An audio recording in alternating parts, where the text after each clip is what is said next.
Libra, hi! Welcome to Mr. Queen PH at itinan natin ang energies ng first quarter ng 2025 para sa inyo. So that's January, February, and March. So if you're interested in private readings, meron tayong link sa description at sa pinned comment. Paka-check nyo na lang information kung paano mag-book for a private reading. And please subscribe to our channel to show your support, like, share this video, at mag-comment na rin kayo kung kayo ay naka-resonate.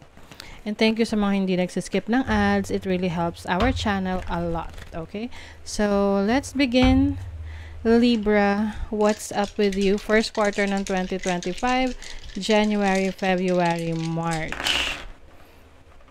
Okay, so you have Sagittarius, 8th house, Uranus. Oh, okay. 8th house is about shared resources. This is other people's money, loans sa bangko. This is also about what you share with other people na close sa'yo. So, close relationship to. You have Uranus here. So, maaring may mga unexpected changes pagdating sa iyong finances, lalo na kung ito ay may kinalaman sa business. Kasi pwedeng meron kang investment. Pwedeng meron kang investment na papasukin. Itong investment na to ay pwedeng international investments. Or, let's say, nasa abroad ka, tapos mag-invest ka sa Pilipinas. Ganon. You have to be careful lang. Okay? Kasi maaring may pagkakataon na, yan may minamadali mo. Oo. Kailangan kung malayo ka doon sa taong kausap mo sa investment na yan, kailangan merong magre-represent talaga sa'yo or talagang i-closely monitor mo. Kasi possible na magkaroon ng delays or issue or problema in the future. Okay? Pero kung ito naman inaral mo, ni-research mo, then there's nothing to worry. Uranus is also about technology. So, maaring yung iba sa inyo, mag-invest kayo sa crypto. Cryptocurrency or any investments. But Sagittarius energy is about learning. So, I think you will be extra careful din sa mga papasukin mong investments. Yung iba naman sa inyo, pwedeng magkakaroon ng it's like romantic connection with someone na parang whirlwind romance, tapos uuwi siya agad sa intimacy or pagkakaroon ng sexual connection. So, medyo mag-ingat rin, no? Lalo na sa mga babae kasi pwedeng mabuntis. Unexpected, no? You also have Ansus. This is about your wisdom, your insights. I think, ito rin yung time na yung mga experiences mo, yan yung tuturo sa'yo ng kaalaman. The more na meron kang na-experience sa buhay mo, first hand, no? Yung tipong ikaw yung naka-experience nun, mas magiging madali para sa'yo na matutunan yung lesson na yon. Okay? So, di ba, sa school, may mga theoretical tayong inaaral. So, by theory lang yon, kung ano yung nabasa natin, ganyan. But, for you will learn from your experience. Hindi lang siya dahil nabasa mo. You will also be more aware of your surroundings. Maaring mas magko-connect ka sa ibang tao. You will para mas palalawakin mo yung iyong connections, yung iyong network. Ayan. So, maaring meron ditong growth for you. Spiritual awakening for some of you.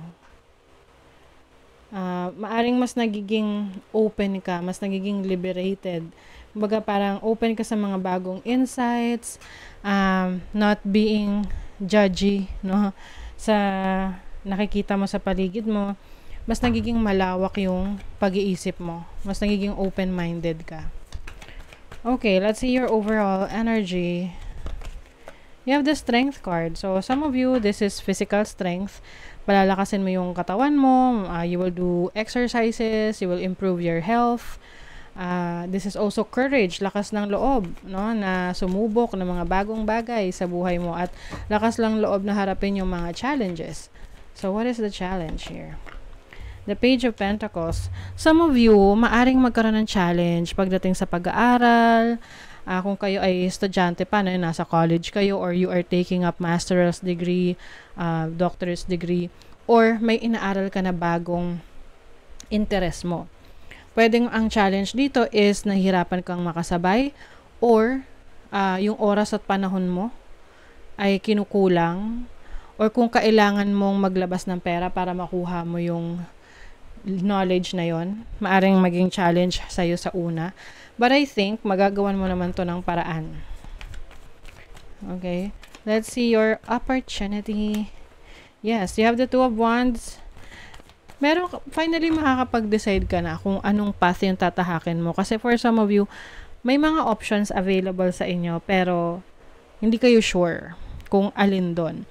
So I think pipiliin nyo kung saan kayo interesado, saan nyo nakikita yung sarili nyo na mas mag-grow. Let's see your focus. Your focus is taking risks. So, maari talaga yung iba sa inyo, meron kayong magte-take kayong ng risk sa business or sa isang relationship na etong relationship kasi ito na nakikita ko is non-committal, no? Yung tipong parang may certain freedom. Oo. Maaring hindi kayo magko-commit sa isa't isa, pero you're going to be intimate with each other, sexually connected, sexually active, ganyan. Some of you naman, ang focus nyo is to have financial freedom or time freedom, na kung ano yung gusto mong gawin, magagawa mo kahit anong oras kasi you're not clocked in. Oo. Your blessing is the Eight of Swords. As a blessing, ito ay freedom. Make sense, 'di ba? Kasi yung limitations mo, tinatanggal mo na 'yan. Okay? Maaring ang limitation sa iyo ay yung opinions ng ibang tao. Iniisip mo kung ano yung sasabihin ng kamag-anak mo kapag ginawa mo to. Ano na lang, 'di ba ganon? Sa family, napaka-importante ng opinion ng iba. Ano lang sasabihin ng tita mo? Ano lang sasabihin ng mga lolo at lola mo? Ano sasabihin ng mga amiga ko? 'Di ba? So ngayon, you're freeing yourself from that limitation dahil sa opinion ng iba sa inyo. So talagang makakalaya ka doon kasi you wouldn't care. I-risk mo yung opinion ng iba sa iyo. Kasi yung naglilimit sa iyo, ayan may handcuff.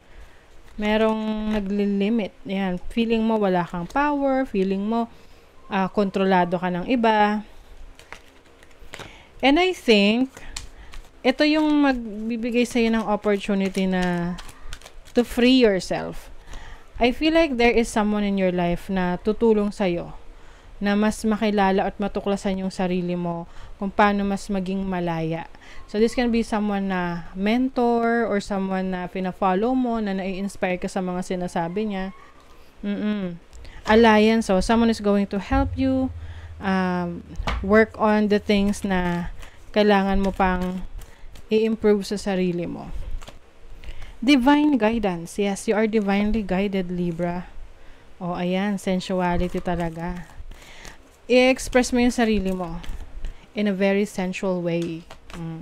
You also have wisdom. So, like what I mentioned kanina, na ngayong first quarter, may focus sa pag-aaral. Can be self-study, research, taking that higher education. Self-worth. You are also going to love yourself. Okay? Why settle for crumbs when you deserve a whole meal? Yes, hindi ka na magtatsaga sa mga tira-tira. Kasi alam mo kung ano yung dine-deserve mo eh. You deserve the whole meal. patience. It is safe to wait. And also, may mga bagay na hindi ka mamadalain kasi alam mo na patience is a virtue. Lahat ng mga bagay na magaganda sa mundo ay dumaan sa mahabang proseso na kailangan nating hintayin. 'Di ba? Lahat ng mga may nabadali, usually may nakakalimutan, may nami-miss out, merong nagiging problema. Oo. So for you, you are willing to wait. You are patient for your success. Okay? So that is your reading, Libra. Thank you so much. See you again.